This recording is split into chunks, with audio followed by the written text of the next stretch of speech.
Alhamdulillah, Alhamdulillah Rabbil Alameen, wa salatu wa salam ala Rasulullah Nabiul Kareem, amma ba'd.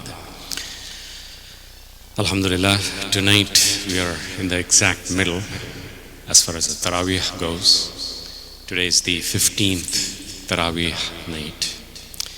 And we completed Surah Taha, Surah Anbiya, and we just started Surah Al-Hajj. There is a lot, and inshallah let's focus on first Surah Taha, and if time permits we can move further.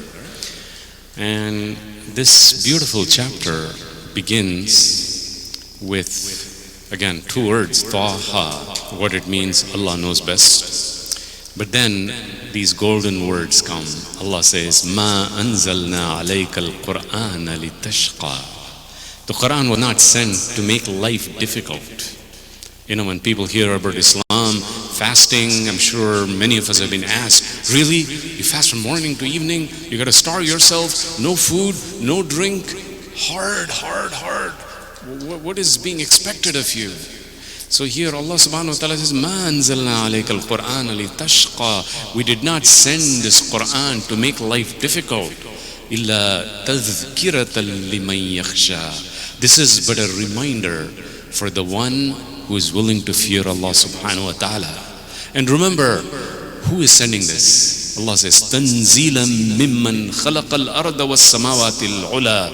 Who has created the heavens? Look around, look at the galaxy. That belongs to Allah. He is the one who is sending this. Allah says, Ar-Rahman, the merciful.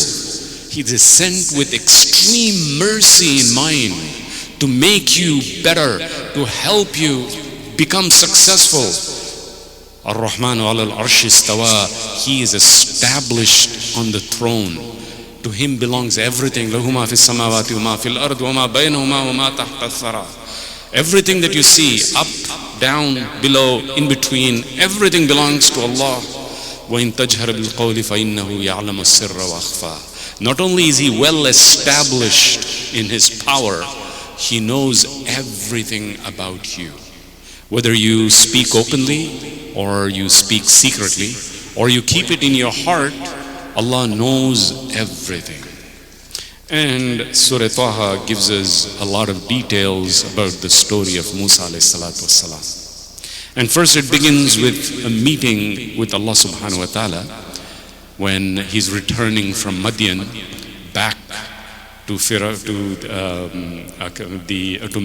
to Egypt. Many years have passed. He's now married and now he's got children, and with children he's now on his way, and in the middle he goes in the forest. In the middle of the night he was looking for some light, some fire, and here when he reaches that fire he finds Allah subhanahu wa ta'ala and a unique meeting. And in that meeting, long story short, we know the whole story, where he is scared, but Allah subhanahu wa ta'ala gives him comfort, and then he gives the order, now go to Fir'aun. That was a challenge, because it was the very Fir'aun from whom he has escaped. He has run away from Fir'aun, and now Allah subhanahu wa ta'ala is saying, now go to Fir'aun and give him my message. So here, of course, we know the story. Allah subhanahu wa ta'ala strengthens him. First with his wand. I'm calling it a wand, which is his stick, asa, which when he was able to, if he throws it down, it may become miraculously a snake. Plus he got the second power, where if he put his hand down and brought it out, it used to be so bright, blinding light would come out. And he gave many signs. Now Allah strengthened him. And now he says, now go. Still, Musa alayhi salatu wasalam stops. He makes dua to Allah subhanahu wa ta'ala. Oh Allah, give me the strength. This dua is very beautiful. Many of you have already memorized. Rabbi shrah li sadri. Oh Allah, open my heart to receive your message and strengthen me. Make my tongue loose and easy so I can convey the message. And then he says, I need some support.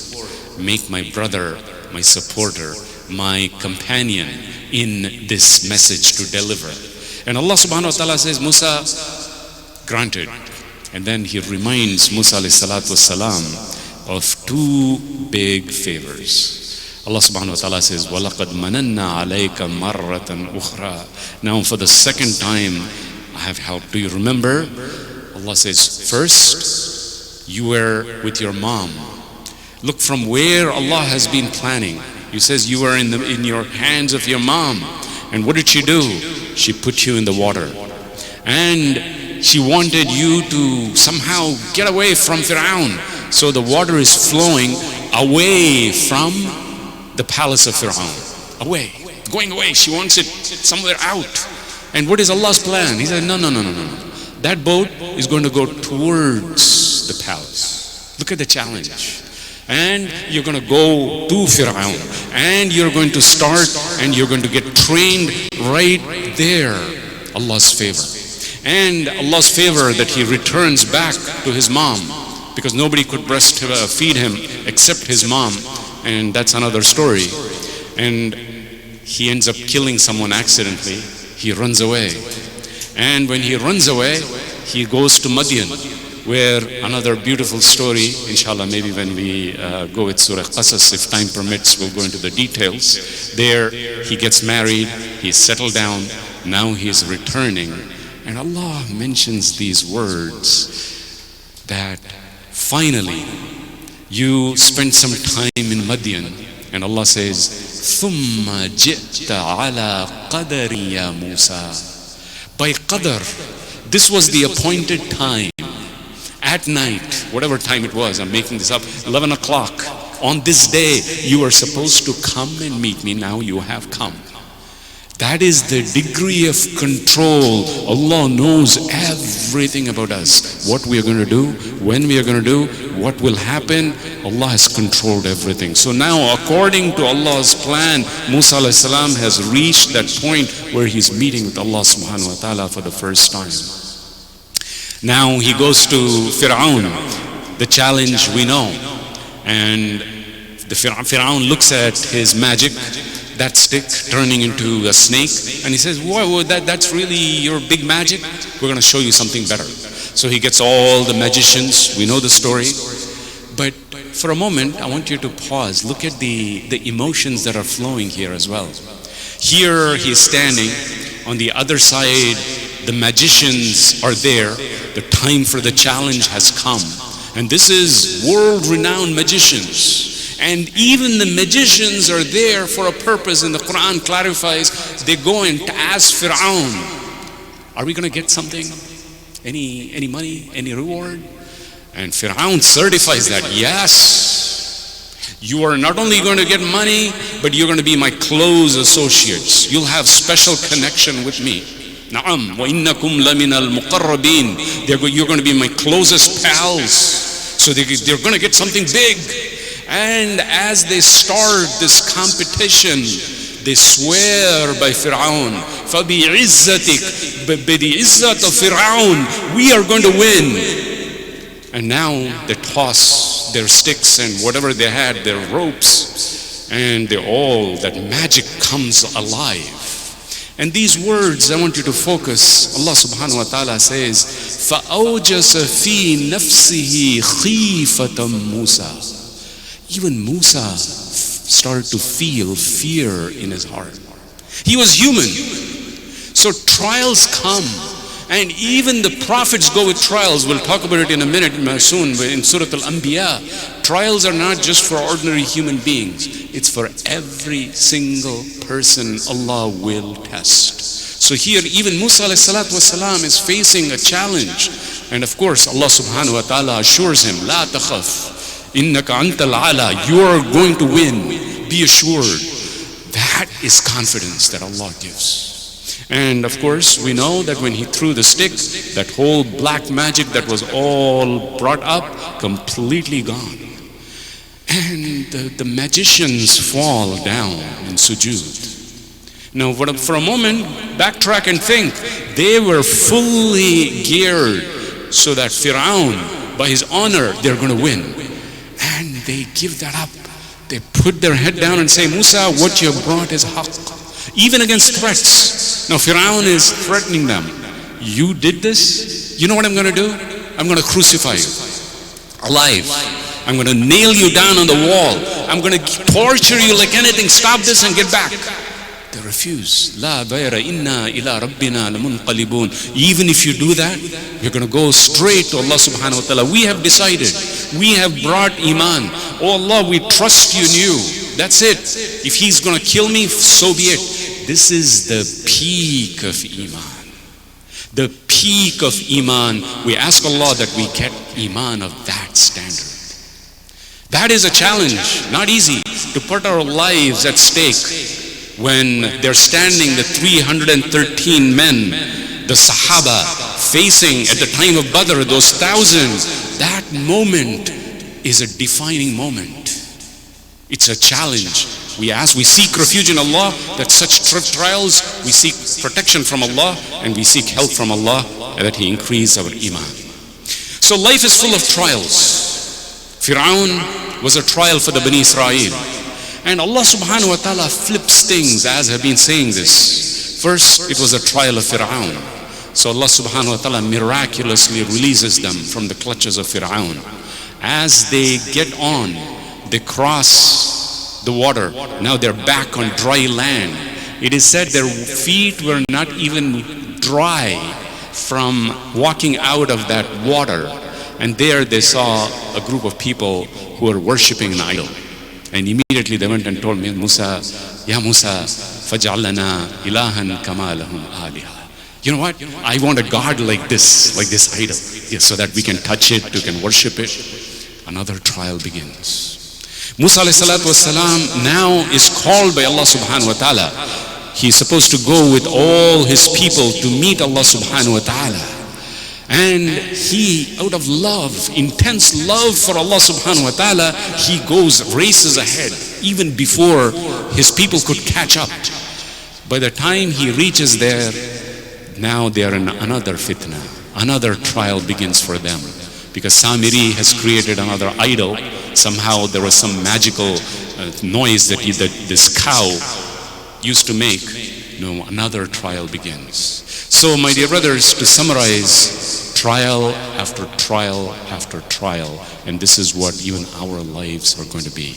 And which in Surah Al-Hajj, Allah subhanahu wa ta'ala gives us a glimpse of who we were, how our story began from a drop of sperm, and then it became an embryo, and that embryo then grows into a small ball of flesh. This ball of flesh, now Allah puts bones, and now it comes out like a baby when you are powerless, simply helpless. But Allah subhanahu wa ta'ala, out of His mercy, gave you parents who took care of you. Now you have grown, then you're full of strength, and you think, I have the power. Allah is testing you through all that. Allah is testing you when you did not have, when you're completely dependent, and Allah helped you. And now when you are no longer dependent, Allah is saying, what is He going to do? Is He going to be thankful to Allah, or is He going to be rebellious? Trials. And at the end of the day, these trials are going to end. This is all for a short period. And Allah subhanahu wa ta'ala gives us in the last part of Surah Taha, the day of judgment. Allah says, يَوْمَ يُنْفَقُ فِي السُّورِ وَنَحْشُرُ الْمُجْرِمِينَ يَوْمَئِذٍ زُرْقًا. Allah subhanahu wa ta'ala will gather everyone. And even the people who rejected Allah subhanahu wa ta'ala. And when they are standing in front of Allah, nobody has the guts to talk. So they will be whispering to each other. One will ask the other, how long did we stay? Because they're already starting to feel the heat and the difficulties of the day of judgment. And one will tell the other, you know what, maybe 10, ashra. And in the tafasir they say ashra means it could be 10 years, it could be 10 centuries. Long time, man, this is so difficult. And then Allah says, نَحْنُ عَالَمُ بِمَا يَقُولُونَ. We know some will correctly estimate. إِذْ يَقُولُ أَمْثَلُهُمْ طَرِيقَةً إِلَّا بِثْتُمْ إِلَّا يَوْمًا. The real person who has assessed will know that the life in this world they lived was only a day. One day compared to akhirah. That is how long. So all these trials, the difficulties, because we all will go through these ups and downs, it will not last too long. It's short. Compared to the akhirah, this is less than a day. In fact, the Prophet ﷺ, referring to Yawm al-Qiyamah, which is indeed a long day. فَكَيْفَ تَتَّقُونَ إِن كَفَرْتُمْ يَوْمًا يَجْعَلُ الْوِلْدَانَ شِيبًا. Allah subhanahu wa ta'ala says in Surah Al-Muzammil, how can you deny a day that is going to stretch so long that a baby's hair will turn white, turn gray? That is how long. But for the believer, for the mu'min, it will be like you have finished Asr, between the time of Asr and Maghrib, the time that you have spent. That is how short it will feel like for the believers. But for the one who has rejected Allah subhanahu wa ta'ala, in Surah Taha, Allah subhanahu wa ta'ala says, وَمَنْ أَعْرَضَ عَنْ ذِكْرِي, the one who didn't care about me, about Allah subhanahu wa ta'ala, the one who did not care about remembering Allah subhanahu wa ta'ala. Salah was not important to him. Allah was nothing on his slate. He didn't care about Allah subhanahu wa ta'ala. Allah subhanahu wa ta'ala says, number one in this dunya, فَإِنَّ لَهُ مَعِيشَةً ضَنْكَ, I'm going to make his life difficult where he will be chasing money. He'll be chasing and very, very busy trying to get at paycheck to paycheck to paycheck. He is just running and running and running. Life becomes very busy for him. فَإِنَّ لَهُ مَعِيشَةً ضَنْكَ, in this dunya. In the akhirah, وَنَحْشُرُهُ يَوْمَ الْقِيَامَةِ أَعْمَى, on the day of judgment, he will be raised blind. And the man will ask, Rabbi, lima hashartani ama waqad kuntu basira. Why, Allah? Why did you make me blind on this day? Why? I was in the dunya, you gave me light. I could see. Today what happened? Why did you take my eyesight away? Allah subhanahu wa ta'ala says, كَذَلِكَ أَتَتْكَ آيَاتُنَا. You know, when my ayat came, when my reminders came, you turned a blind eye. You didn't care. Today, I'm going to turn a blind eye. I don't care about you. وَكَذَلِكَ يَوْمَ تُنْسَى. Just like the way you threw a blind eye towards my ayat, today I'm going to make you blind. I pray to Allah subhanahu wa ta'ala that He protect us from this on the day of judgment. So the advice, the conclusion of this chapter, this is the advice Allah is giving to our beloved Prophet sallallahu alaihi wasallam, and by extension to his ummah, all of us. Allah subhanahu wa ta'ala says, number one, you're going to go through trials. So the word repeated again and again, fasbir, be patient. Fasbir ala ma yaqulun. Whatever they are telling you, whatever they are slandering against you, be patient. Fasbir ala ma yaqulun. Wasabbih bihamdi rabbik. And remember Allah subhanahu wa ta'ala. Do his tasbih, the salah. قبل طلوع الشمس, your fajr salah, وقبل غروبها, and before it sets, which is asr, ومن آناء الليل فسبح, and of course in between, in the night, your isha prayer, all that is included, your maghrib prayer is included. Do tasbih of Allah. Second, Allah has given this dunya. You know, that question comes, all these kuffar have millions and millions and billions. Allah says, وَلَا تَمُدَّنَّ عَيْنَيْكَ عَلَى مَا مَتَّعْنَا بِهِ أَزْوَاجًا minhum.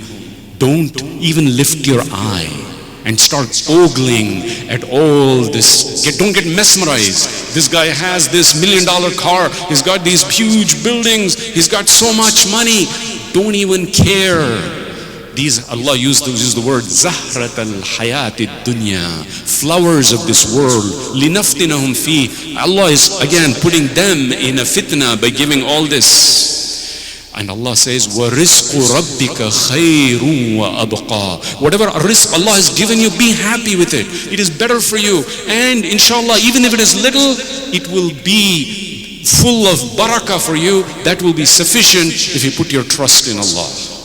Second, وَأْمُرْ أَهْلَكَ بِالصَّلَاةِ. Not only do you practice, وَاسْتَبِرْ عَلَيْهَا, you are going to practice salah, but instruct your children, your family, instruct them to do salah. Don't just say, my son, he's going to, whenever he's ready, he'll come. Your job is also to instruct. You tell him, bring him with you to the masjid. I see many people come, pray regularly, but their children are absent, they're missing. Who's going to tell them? It is we. That's our responsibility. Allah is going to ask us. So second, order your family also to be steadfast. La nas'aluka rizqa, nahnu narzuquk. Don't worry. Just by praying your salah, spending that extra time, your risk will not decrease. Rather, Allah will increase your risk. Allah is taking that guarantee upon Himself. Nahnu narzuquk. We are going to give you risk, be assured. وَالْعَاقِبَةُ لِلتَّقْوَى. But remember, it is your akhirah, the final day, that will be reserved for the people of taqwa. Surah Anbiya, I'm going to close with this, is also a continuation of all the trials from Yunus alayhi salatu wasalam, Zakaria alayhi salatu wasalam. They all went through trials, but one thing they did, which gets repeated again and again, they make dua to Allah with sincere, deep from their heart. They make dua, and each time Allah says, فَاسْتَجَبْنَا لَهُ وَوَهَبْنَا لَهُ يَحْيَى. He answered, and He answered to the call. Whatever their call was, Allah answered. So the question comes, why did Allah answer to their call? I make dua so many times, my dua is not answered. Sometimes it comes in the heart. Allah tells the secret. I'll close with this. The secret was, إِنَّهُمْ كَانُوا يُسَارِعُونَ فِي الْخَيْرَاتِ. Number one, all of these, when it comes to charity, they would be the first one to give charity. They would be ahead of everyone else. يُسَارِعُونَ فِي الْخَيْرَاتِ. Number two, وَيَدْعُونَنَا رَغَبًا وَرَهَبًا. When they make dua or when they stand in salah, they do that with utmost devotion. When they're standing in salah, nothing matters but Allah. They're completely focused with devotion. So if we can keep these two, inshallah, our prayers also will be answered. I pray to Allah subhanahu wa ta'ala that He enlighten us with His glorious words. May Allah subhanahu wa ta'ala keep us on the straight path. We ask Allah subhanahu wa ta'ala for the best of this dunya and the best in the akhirah. أقول قولي هذا واستغفر الله لي ولكم ولسائر الأجمعين.